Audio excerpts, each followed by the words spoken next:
noite, queridos irmãos. Que a paz e a graça estejam com todos vocês. Quero agradecer mais uma vez pela honra e pelo privilégio de estar aqui e poder compartilhar com vocês a santa palavra de Deus, o Evangelho de Jesus Cristo. Eu estava no saguão do hotel conversando com Natan, o meu acompanhante, o rapaz que veio comigo, enquanto esperávamos o transporte que iria nos trazer para cá. Estávamos conversando sobre a corrupção do meio evangélico nos dias atuais, a degradação dos púlpitos, da pregação. Então eu mencionei, na época de Lutero, que foi o período das trevas, século XII em diante, uma coisa assim horrorosa. O Papa Leão X, na intenção de construir a Basílica de São Pedro, cria ali então, formula a venda das indulgências, um documento que livraria os pecadores do purgatório, e esse documento era adquirido mediante o pagamento de um valor. Enfim, aí você sabe o que acontece, surge a reforma protestante, mas imagina, mesmo o período chamado das trevas, comparado aos dias de hoje, é meio-dia, porque veja que coisa interessante, apesar de todas as heresias e da venda de indulgência, tudo estava ligado à eternidade, à salvação. As pessoas compravam o documento porque tinham medo de ir para o inferno, e as pessoas que vendiam o documento estavam pensando na salvação, no perdão. Ninguém estava falando de riqueza, curas, qualquer outra coisa. Hoje, eternidade não está com nada. Se tinha ainda um pudor naquela época, se negociava algo relativo ao novo mundo, ao novo céu e nova terra, tinha a ver com redenção, expiação, perdão, salvação, redenção. Hoje as pessoas não têm a menor noção nem de quem elas são. Hoje se negociam aqui ou agora. Hoje o que se vende é prosperidade, riqueza, fama, sucesso. Faz com que as indulgências sejam coisa de criança. Não há nenhuma menção de redenção, nenhuma menção de céu, de perdão, de inferno e de condenação. Isso é um absurdo. Isso foi retirado dos púlpitos. Os próprios indivíduos que frequentam essas comunidades não estão interessados em uma vida após a morte, não estão preocupados com sua eternidade. Essas próprias pessoas estão ali buscando alguma coisa que dê alívio imediato, solução temporal, material, física. Elas não têm o menor interesse pelo estado eterno das suas almas. Essas pessoas que estão lotando auditórios para ouvir pregadores coaching, curandeiros, apóstolos, essas pessoas estão lá para sentir alguma vibração interior, para ter alguma paz temporal, mas não tem nada a ver com redenção, aliás, nem se anuncia Cristo nessas igrejas. Eu desafio você a escutar algum desses sermões e contar quantas vezes o nome Cristo é mencionado. Eu te asseguro que em muitos casos você não vai ouvir uma vez sequer. E se ouvir, não vai ser o nome de Cristo associado à sua obra. Você não vai ouvir Cristo ser citado associado à sua obra, à sua encarnação, sua vida sem pecado, morte substitutiva, ressurreição, ascensão e governo. Você não vai ouvir isso. É um absurdo. Isso é para deixar, isso é para deixar, é para ficar devendo, ter dívida com John Tetzel. É para pedir desculpa para ele. Isso é muito triste. E até no meio também, alguns meios históricos, de igrejas históricas. É tanta doutrina e teologia, tanta filosofia, que se esquece também de tratar o pecador como imagem e semelhança de Deus. Que se esquece de pregar o evangelho e chamar o arrependimento. De pensar na multidão que está morrendo, indo aos borbotões ao inferno. Igreja, pecador, Deus, Jesus, cristão, não é somente tema de estudo. O Deus da Bíblia é um Deus vivo, não é um cadáver que eu abro, estudo o fígado, o rim, o coração, depois cubro, amanhã eu acabo de estudar o resto. Não, é um Deus vivo, que eu tenho que ter relacionamento. A igreja de Cristo é o povo eleito. Povo esse que nós pastores temos que chorar. Pecadores são almas que a semelhança de John Knox deveríamos também dizer: dá-me as almas do Brasil, senão eu morro. Dá-me as almas do Nordeste, senão eu morro. Dá-me as almas de Recife, senão eu morro. O que nós estamos precisando é de um avivamento. De um avivamento. Eu falo à minha igreja várias vezes e falo na oração inicial: Senhor, eu estou cansado desse ativismo evangélico, eu estou cansado, programação e programações, retórica. Meu Deus, onde está a demonstração de poder que ocorria no tabernáculo metropolitano quando Spurgeon pregava, que acontecia em Northampton quando Jonathan Edwards pregava, que acontecia na Inglaterra como George Whitefield pregava, ou na capela de Westminster, quando às sextas-feiras aquele doutor abria a Bíblia em Romanos e expunha o texto com poder, lógica em chamas. Precisamos disso. Gente chorando. Me lembro quando eu conheci o Paul Washer pela primeira vez. Ele disse para um discípulo dele aqui no Brasil: eu quero conversar com alguns pastores, separa alguns pastores para eu conhecer no Brasil. E um deles fui eu, daí eu passei a conhecer ele. Mas eu me lembro que ele disse para o seu discípulo: quando eu encontrar esses pastores, a primeira coisa que eu quero fazer é levantar as calças deles para ver os joelhos, para ver a condição dos joelhos deles. E eu pensei: meu Deus, vai ver tanto Monange nesses joelhos. Nós precisamos entender que essas coisas não são fabricadas, não se compram numa prateleira de Walmart. Essas coisas não mudaram com a sofisticação, com a modernidade, meu irmão. Tozer disse: se alguém quer algo de Deus, deve aprender a gastar tempo, e muito tempo com Ele. Se o meu povo que se chama pelo meu nome orar, se humilhar, se arrepender dos seus pecados, então virei do céu, perdoarei seus pecados e sararei a sua terra. Precisamos disso, igreja. Orar, clamar a Deus, confessar nossos pecados. Leia Esdras 8, Esdras 9, leia Neemias 9, leia Daniel 9.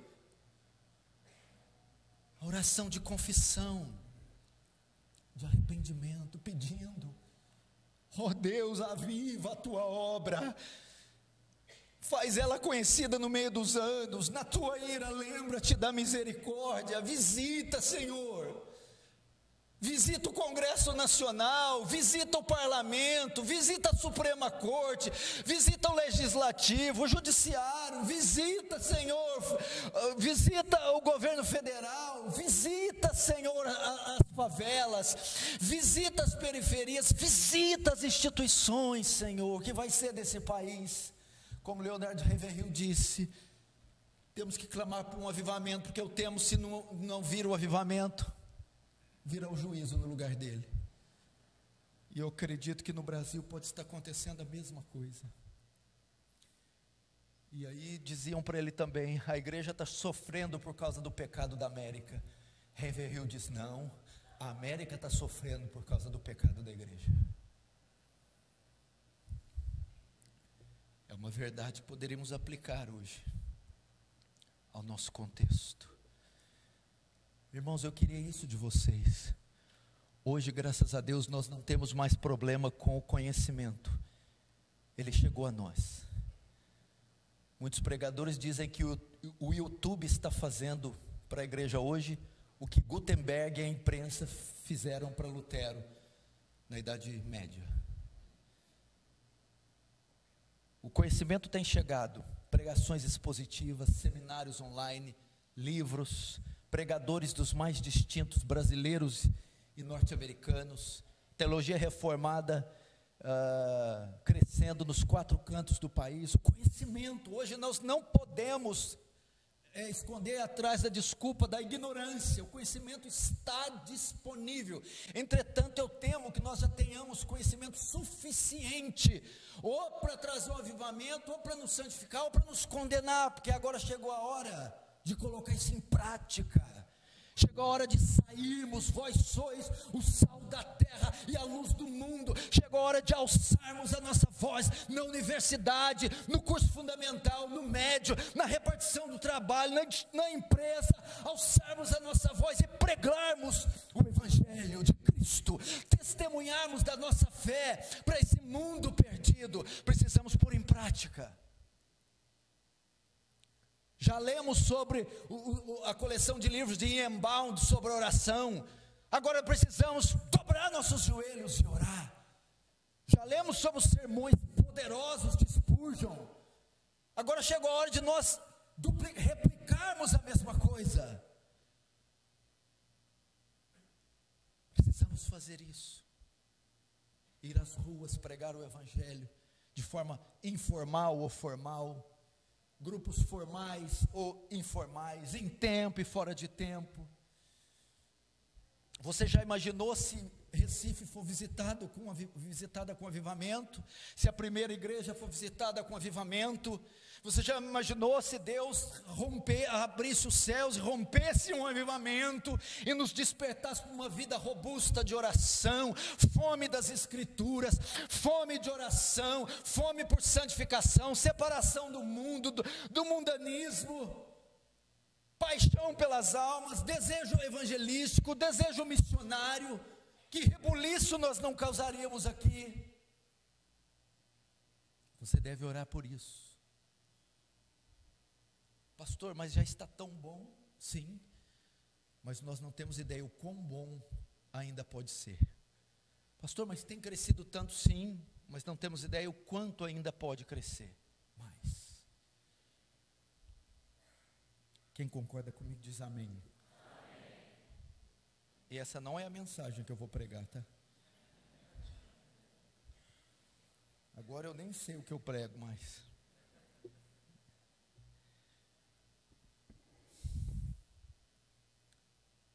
Eternidade não está com nada. Meu Deus. Papa Leão, John Tetzel, purgatório, indulgência. O que você encontra hoje? Uma miserável arca da aliança para pôr na tua casa, um lenço ungido.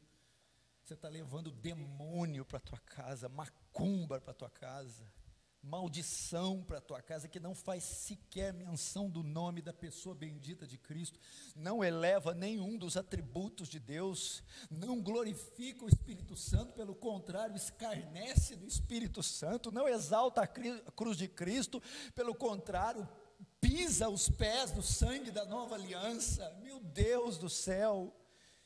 E levando essa multidão inteira para o inferno de olhos vendados. Oh, meus irmãos, começa a chorar pela igreja brasileira, começa a chorar por essa multidão de ovelhas perdidas, como Jesus disse, estavam exaustas e aflitas, pois eram como ovelhas sem pastor. Diz para elas que há um pastor em Sião, diz para elas que há lei em Sião, diz para elas que há salvação em Sião, diz para elas não segui-lo por causa dos pães que foram multiplicados, mas para elas trabalharem pela comida que dura para toda a eternidade. Diz para elas que a cruz de Cristo não se limita a um bem temporal, mas que há uma redenção eterna para elas. Diga isso, que eu não me envergonho do evangelho de Cristo, pois ele é o poder de Deus para todo aquele que crê, primeiro o judeu, depois do grego.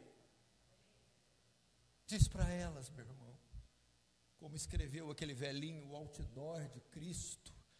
Diz que o outdoor de Cristo, o método de atrair pecadores não é essas coisas horrorosas, esses amuletos, essas coisas. Eu, quando for levantada, todos atrairei a mim. A maneira de atrair é a cruz de Cristo, é o Cristo erguido, Cristo morto, Cristo crucificado. Paulo escrevendo aos Coríntios: quando estive convosco, nada propus saber, senão Cristo e este crucificado. Você quer ver almas vindo? Você quer ver igrejas lotadas? Pregue Cristo crucificado. Escândalo para os judeus, loucura para os gregos. Essa é a boa e antiga e velha mensagem. Ela não precisa de sofisticação, ela não precisa ser atualizada, ela não precisa de um suporte. Ela fala sozinho, como Spurgeon disse, ela é como um leão, solta ela, que ela faz o serviço. Prega essa mensagem gloriosa. Amém? Amém. Agora eu quero falar alguma coisa rapidinho com você. Eu já comi boa parte do meu tempo em Gênesis 24.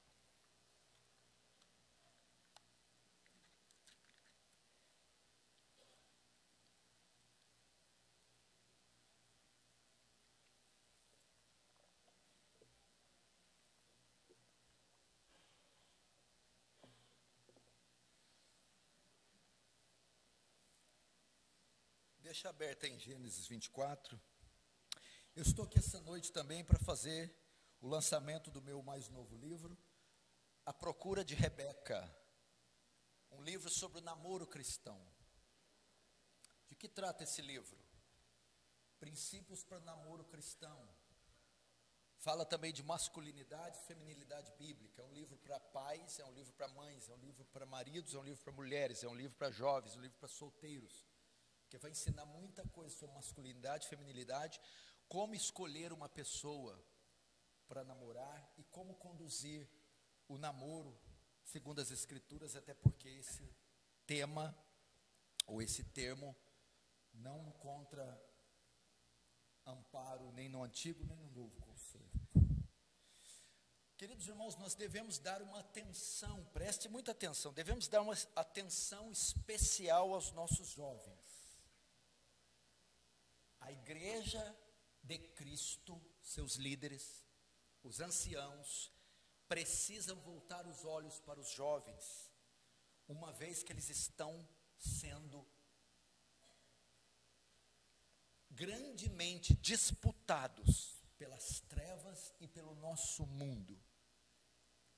Nesse sentido, a prática da relação entre os solteiros, comumente chamada namoro, deve ter uma atenção especial.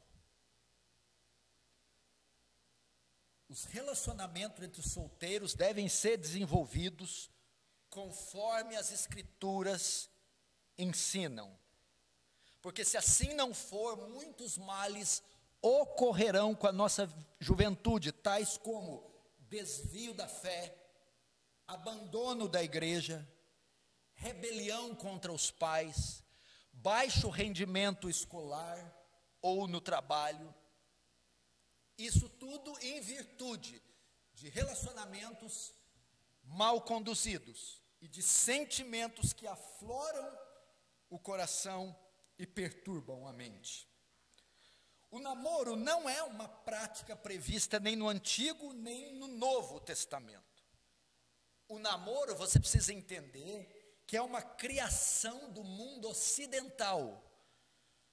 É uma prática típica do Ocidente. E o que ocorre hoje, principalmente, é um fenômeno chamado namoro recreacional, ou sistema de namoro recreacional. O que significa o namoro recreacional? É duas pessoas solteiras se relacionarem ou namorarem sem o compromisso do matrimônio. Elas se envolvem apenas para uma abusar da outra, do tempo, do corpo, dos sentimentos e das emoções. É namorar apenas por diversão. Essa é uma prática predominantemente do século XX. Tanto é que é comum você ver casais na igreja com alianças pratas, e você chega um casal ali, o menino de 16, a menina de 17, e você vê eles de mão dadas. Nossa, que legal, vocês estão namorando? Sim, estamos namorando, pastor. E quando é que vocês vão casar? Casar? Não, nós não vamos casar. Então por que é que vocês estão namorando? Para abusar um do outro, para divertir, para passar tempo, para pecar. Nesse sentido, nós precisamos consultar as Escrituras para ver o que elas nos dizem quanto a conduzir um casal nessa fase da vida, porque temos tanto pecado dentro da igreja, tanta fornicação, tantas meninas engravidando fora do matrimônio, e tantos traumas entre jovens em relações traumáticas, por falta de conhecimento. Para isso, vamos usar Gênesis 24, para sabermos como conduzir o namoro. É a famosa história de Isaac e Rebeca, e temos aqui princípios para conduzir o namoro. Vamos no primeiro ponto da mensagem aqui. O primeiro ponto é escolhendo a pessoa certa. Como eu faço a escolha do meu parceiro ou da minha parceira para namorar? Vamos ver o verso 2 e 3, de 24. Disse Abraão ao seu mais antigo servo de casa, que governava tudo que possuía: põe a mão por baixo da minha coxa, para que eu te faça jurar pelo Senhor Deus do céu e da terra, que não tomarás esposa para o meu filho das filhas dos cananeus, entre os quais habito. Primeiro princípio aqui, para pais ensinar para os filhos, para solteiros aplicarem, tanto jovem homem como jovem moça. Primeiro princípio, jamais faça a escolha do seu parceiro sozinho. Jamais. Você precisa confiar a escolha aos pais e aos oficiais da igreja, porque sabemos que a relação vai convergir no matrimônio. Então é a escolha mais importante da vida de um menino solteiro ou de uma moça solteira, e ele não pode fazer a escolha sozinho. Existem dois extremos: os parceiros que os pais escolhem para os filhos, sem consultar os filhos. Isso é comum no Oriente. A menina vai casar com alguém que o pai e a mãe quer, e vice-versa. E existem os parceiros que os filhos escolhem, sem a direção, o conselho, a aprovação dos pais ou da igreja local. Simplesmente chegam de mão dada: está aqui o meu namorado. De que lado você está, pastor? Eu não estou de lado nenhum. Os extremos nunca são bons. Se você notar, Isaac confiou a escolha a Abraão, porque sabia: meu pai é sábio, inteligente, meu pai é maduro, experiente, e ele vai fazer a escolha certa. Isaac nem está participando da conversa. De que lado o senhor está? Eu acredito que o ideal é haver um consenso entre as duas partes. O jovem ou a moça deve fazer a escolha, mas dentro da opinião e da permissão dos pais e até dos anciãos, dos presbíteros da igreja. Provérbios 15, 22 diz: quando não há conselhos, os planos se dispersam, mas havendo muitos conselheiros, se firmam. Haveria plano, projeto mais importante, moça, do que escolher um parceiro? Mais importante, jovem, do que escolher uma parceira? Mas muitos jovens não vão concordar e vão dizer: não, pastor, meus pais não podem me ajudar na escolha. Ele vai escolher errado. Ele escolheu errado quando escolheu sua mãe? Escolheu errado quando escolheu teu pai? Claro que não. Por que os pais devem ajudar? Porque os jovens não têm sabedoria suficiente para escolher como um homem adulto. O jovem vai escolher com base nos seus desejos carnais. O menino vai escolher dependendo do cabelo, das linhas, das curvas. É essa. A menina, aí depende se ele for charmoso e se tiver dinheiro no banco. Ele vai fazer a escolha assim. Os pais não. Vão te ajudar na escolha baseado em caráter e não em beleza. Virtudes. Por isso, confie a escolha aos seus pais. Então, a moça junto com os pais escolhe, o moço junto com os pais escolhe. Segundo princípio, não há provisão fora do povo de Deus. Não há provisão fora do povo de Deus. Verso 3 e 4 diz assim: para que eu te faça jurar pelo Senhor Deus do céu e da terra, que não tomarás esposa para o meu filho das filhas dos cananeus, entre os quais habito, mas irás à minha parentela, e daí tomarás esposa para Isaque, meu filho.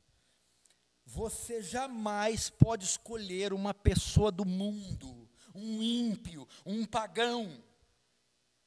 Abraão foi bem claro: não escolha ninguém lá de fora para o meu filho, ninguém entre os cananeus.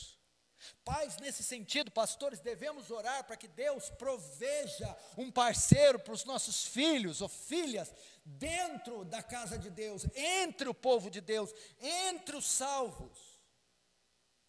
2 Coríntios 6,14, você sabe, não vos prendais um jugo desigual. Jugo é uma canga, uma haste de madeira que prende os bois. Se os bois não tivessem harmonia entre eles, fosse um mais alto, mais forte, mais magro, não ia conduzir essa carroça corretamente. Não se pode pôr de um lado do jugo um justo e um ímpio. Não vai haver harmonia. Não há provisão fora do povo de Deus. O que ocorreria se Eliezer não achasse uma mulher? O verso 8 diz que ele estaria livre do seu juramento. Ele poderia voltar sem a mulher. O que eu aprendo aqui? Se no momento não há entre o povo de Deus uma mulher para você, jovem, se não há, pelo menos no momento, um homem para você, moça, por alguma razão Deus te quer sozinho. Mas você jamais deve buscar lá fora. Jamais. Porque tem gente que não entende. Por que você está envolvendo com aquela moça da faculdade ímpia?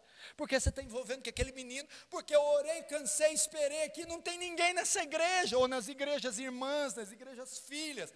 Quando fala dentro da casa de Deus, não é só a igreja local, é entre o povo de Deus, pode ser até no Japão, de repente a sua é uma japonesa, não sei, crente em Jesus. Agora, se nem no Japão você achou, meu filho, ou tu é muito feio,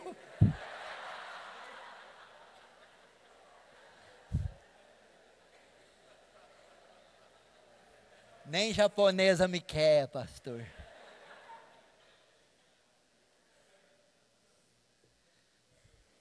Só riu quem já está casado, né? Quem já está lá, graças a Deus, usou de misericórdia, né?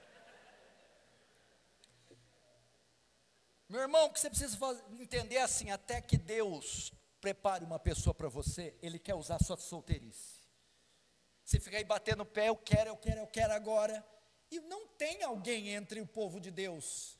Deus quer você sozinho, talvez para duas coisas. Primeiro, você não está preparado para assumir uma mulher, filho e casas. Por isso Deus não te deu ainda.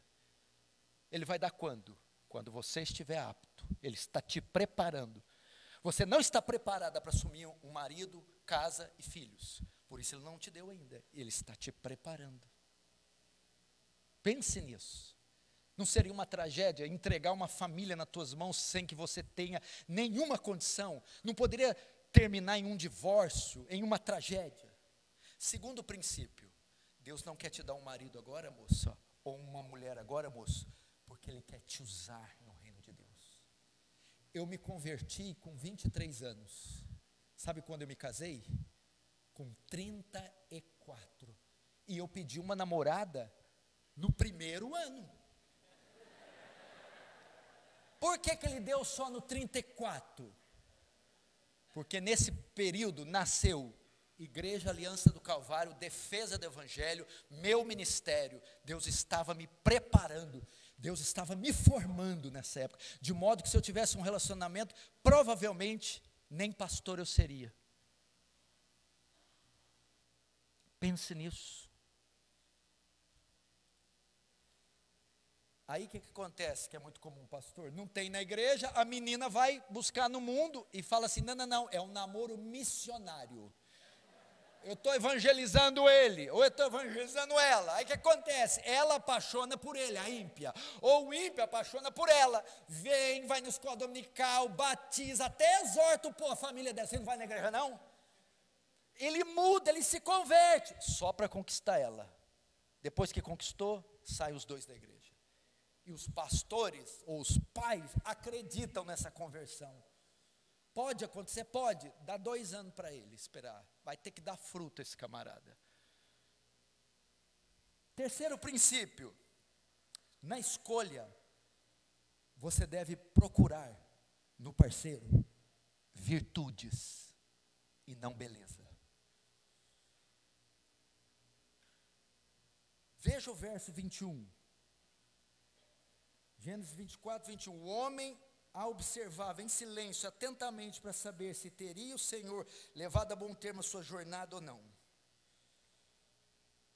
O que ele observava em Rebeca?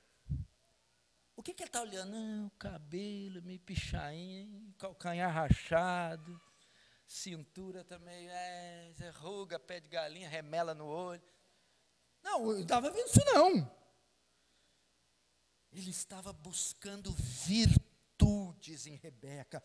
O verso 15 diz que ela estava ocupada em um ofício. O verso 17, 18 diz que ela era generosa.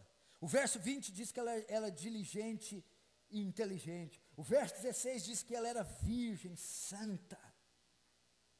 Era isso que ele estava observando. Não era a aparência, eram as virtudes. E quais ele viu? Ocupada em ofício, não era uma mulher preguiçosa. Generosa, não era uma mulher materialista. Diligente, não era uma mulher sonsa. Virgem, santa, que homem nenhum havia possuído. Moça, quando você for procurar um homem para desenvolver um relacionamento, não fique atento só se ele tem dinheiro, ou se ele é belo, se ele é musculoso. Não procure beleza, procure virtudes. Se ele tem caráter, se ele é trabalhador, se ele teme a Deus, se ele levanta cedo, se ele é responsável, se ele conhece as escrituras. Vocês a mesma coisa, moço. Não vê só se é linda, tem olhos, tem um corpo lindo, mas vê se essa mulher é crente, vê se ela teme a Deus, vê se ela é obediente aos seus pais. Procure virtudes, porque beleza, cedo, logo passa. São virtudes que mantêm um casamento, e não beleza. Depois do primeiro mês, você nem vê mais a cor, tamanho. O que faz a diferença mesmo é o caráter. E foi isso que eles estavam procurando em Rebeca. Quarto princípio. É o homem que tem a iniciativa e não a mulher. Hoje mudou. Quem está partindo para cima é a mulherada. E os homens estão morrendo de medo. Quem dá em cima hoje é a mulherada. Só que a Bíblia diz que a mulher que vai atrás do homem é uma mulher imoral. Veja só, Provérbios 7:10, eis que a mulher lhe saiu ao encontro com enfeites de prostituta e astúcias de coração. Antigamente, quem é que pedia a mão de quem em casamento? O homem ia até a casa dela e falava com o pai, que estava com a cartucheira, uma 12 desse tamanho. eu vim aqui pedir o quê? Pedir a vassoura emprestada, a chave de roda. Ok. Eu vim aqui pedir a mão da sua filha em casamento. Não era assim? Veja só, Rebeca não estava procurando um homem, não foi atrás de Isaac, estava tranquila buscando água. E foi Isaac, na figura de Eliezer, que foi até Rebeca, que flertou, que deu o pontapé inicial, que teve a iniciativa. Tá, mas e o que eu tenho que fazer enquanto isso? Para as meninas que têm, desculpa, no meio cristão, estão muito assanhadas. Ao invés disso, o que eu devo fazer? Crescer no seu ofício feminino. Crescer em suas virtudes. Moça, gaste seu tempo aprendendo ofícios de mulher. Tito 2, 3, 4, as mulheres idosas semelhantemente, que sejam sábias no seu viver, para que ensine as mulheres novas a serem prudentes, a amarem seus maridos e a amarem seus filhos. Para que ensine as mulheres novas o quê? Os seus ofícios femininos. Então a menina, moça, ao invés de ficar no Instagram, Facebook, ao invés de ficar se oferecendo, postando, mostrando o corpo, essa coisa toda, se oferecendo a meninos, fique quieta, cresça em virtudes femininas, cresça na feminilidade bíblica, se prepare, para que quando vir o rapaz, o homem, o cristão, você esteja preparada. E o homem, cresça nas virtudes masculinas. Então é assim. Na igreja como a gente faz? É claro que a mulher pode despertar o interesse primeiro. E às vezes esses meninos de hoje tudo songa, né?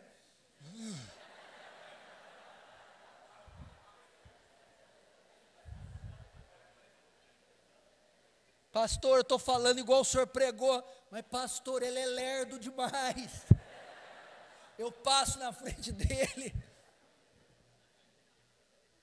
O que acontece lá em casa, em nossa igreja? Eles nos comunicam. Pastor, eu estou tendo interesse por fulana. Ô pastor, eu estou tendo interesse por fulano. É bom que haja uma mediação.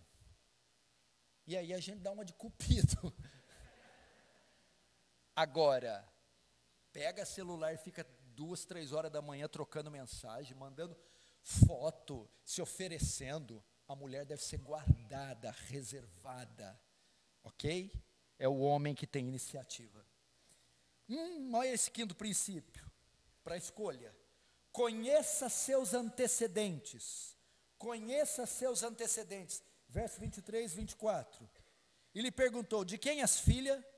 Peço-te que me digas, haverá em casa de teu pai lugar em que eu fique e comitiva? Ela respondeu, sou filha de Betuel, filho de Mico, o qual deu a luz a Naor.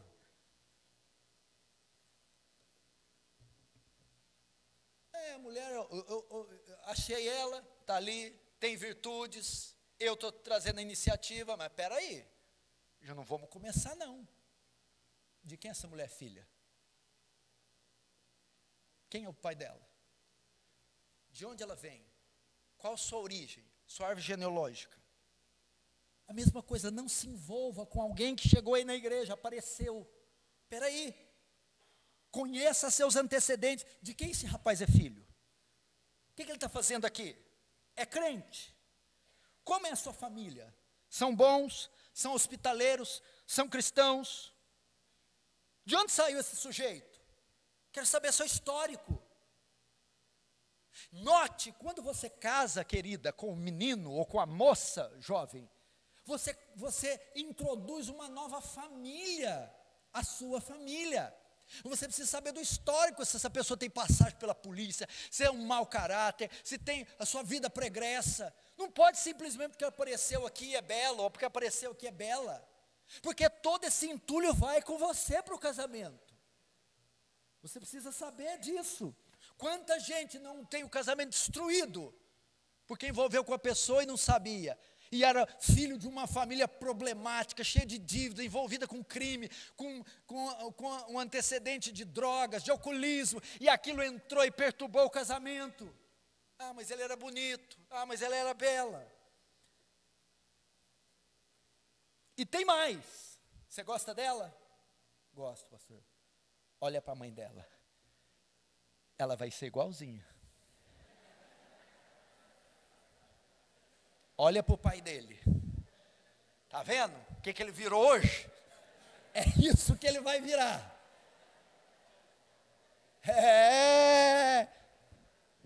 Como é que é? Eu sei, pastor. Você sabe, né? Já experimentou, né? Eu sei, pastor. Toda vez que eu vejo minha sogra, eu lembro disso. Estou correndo aqui, viu? Sexto princípio. Espere a aprovação dos pais. Verso 33. Vamos correr lá.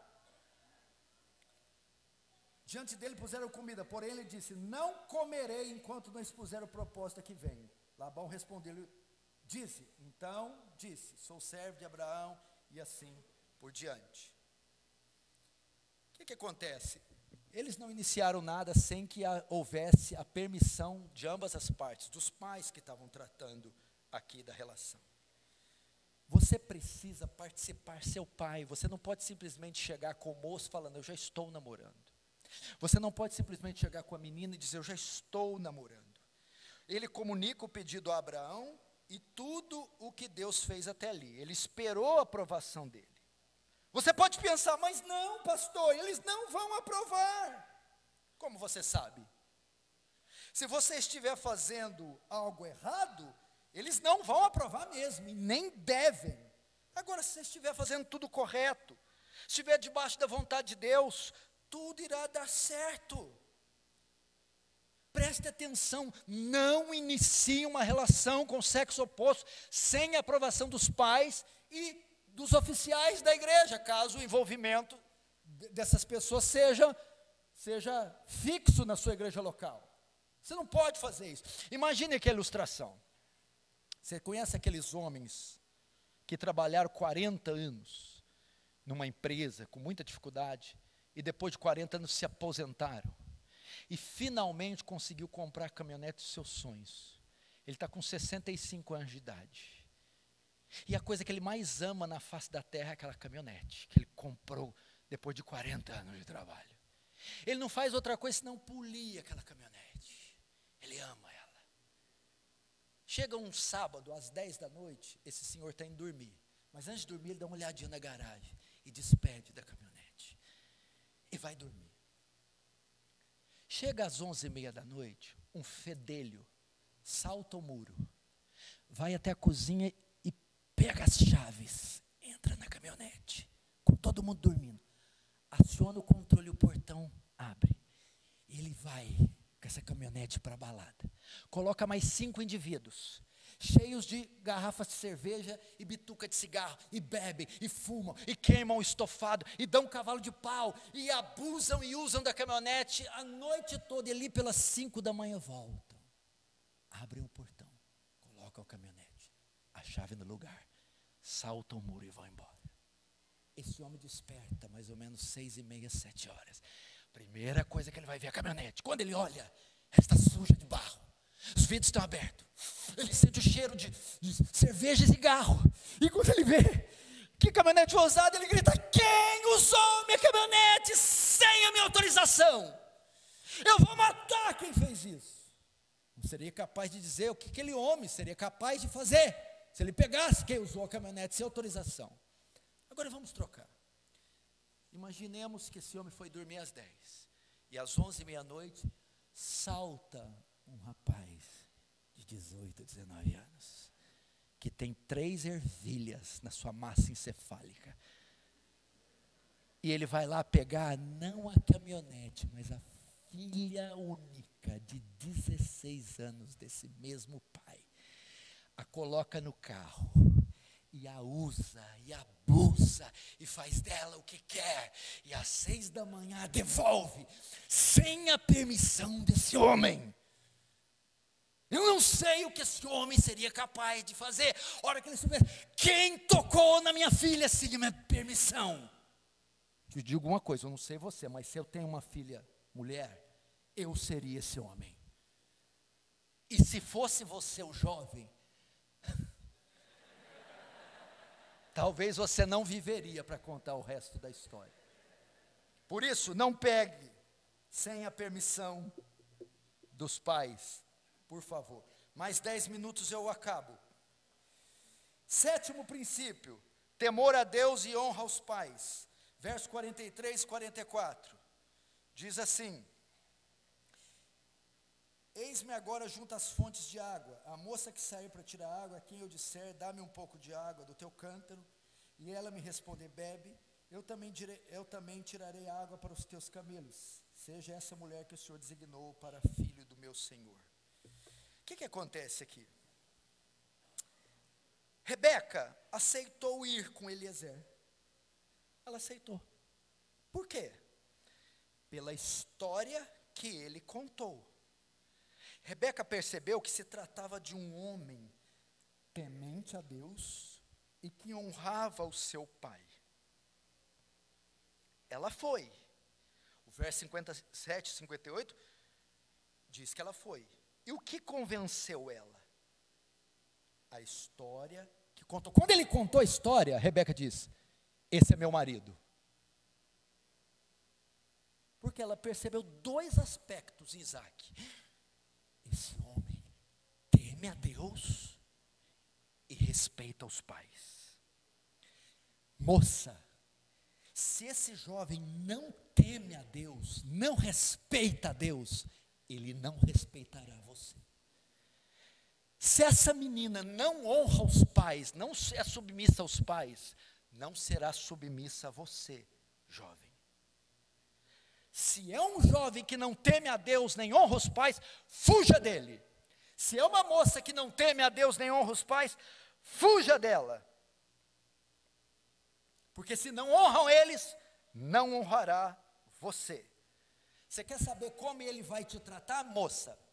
Veja como ele trata os pais dele. Você quer ver como como ela vai te tratar, moço?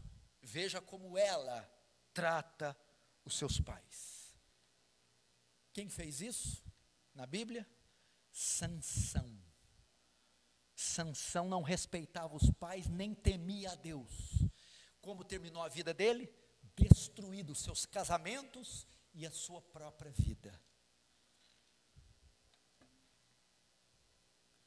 Oitavo princípio, não precisa ter intimidade com a sua namorada. Versos 57 e 58. Diz assim: disseram, chamemos a moça e ouçamos-la pessoalmente. Chamaram, pois, a moça. Rebeca lhe perguntou, queres ir com este homem? Ela respondeu, irei. Rebeca foi, se casou sem conhecer intimamente Isaac. O mundo diz, não, antes de casar você tem que conhecer, tem que ter relações íntimas, tem que experimentar primeiro, senão não vai dar errado. Resultado, olha como o mundo está. Você jamais deve ter intimidade com a sua namorada. A união sexual está restrita ao matrimônio. Pastor, mas o senhor tem que dizer isso, por incrível que pareça. Tem que dizer. Sozinhos, num quarto trancado, jamais. Dentro de um carro parado atrás de um outdoor, jamais. Toques íntimos. Ah, mas agora se eu vou perguntar, o senhor vai ter que falar. E o beijo na boca? Pode. Só aqui que eu vou falar. Vai ter que comprar.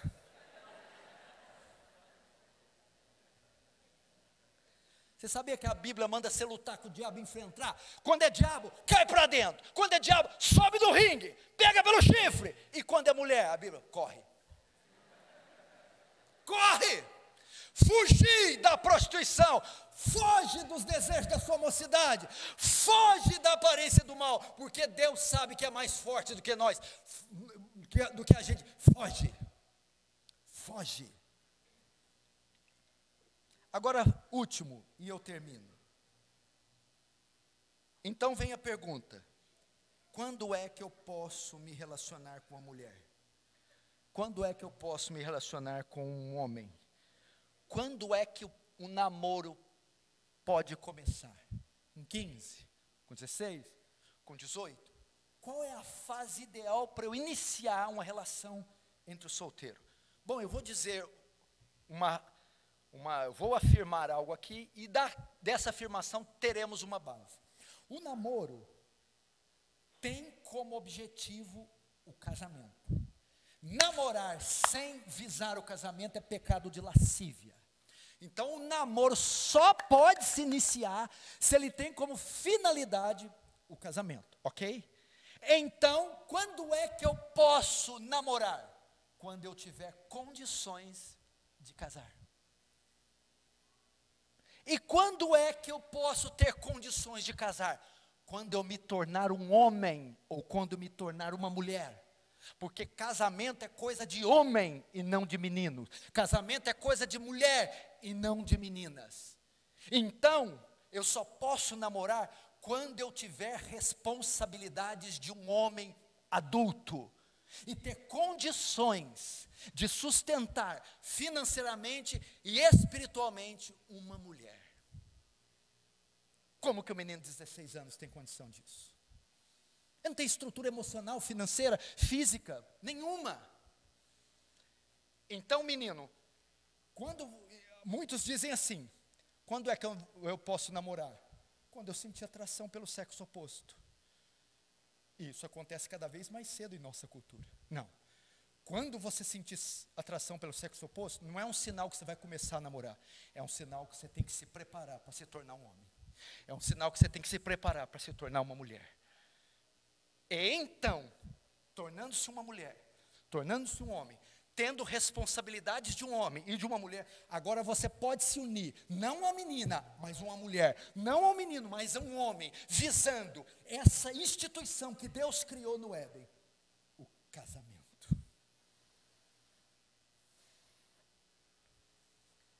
Fim, verso 67.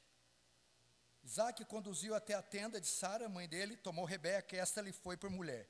Ele amou, assim foi Isaac consolado depois da morte da sua mão. Fim, o que acontece aqui? O casamento. Rebeca foi a única mulher de Isaac. Isaac foi o único marido de Rebeca. Dali nasceu Jacó. De Jacó as 12 tribos, de onde veio o Messias que nos salvou. Esses são os padrões para o relacionamento. Eu reduzi muito aqui e eu espero, pais, que vocês ajudem seus filhos na escolha. E eu espero que vocês, jovens, conduzam o namoro dessa forma. Que Deus tenha misericórdia de cada um de nós.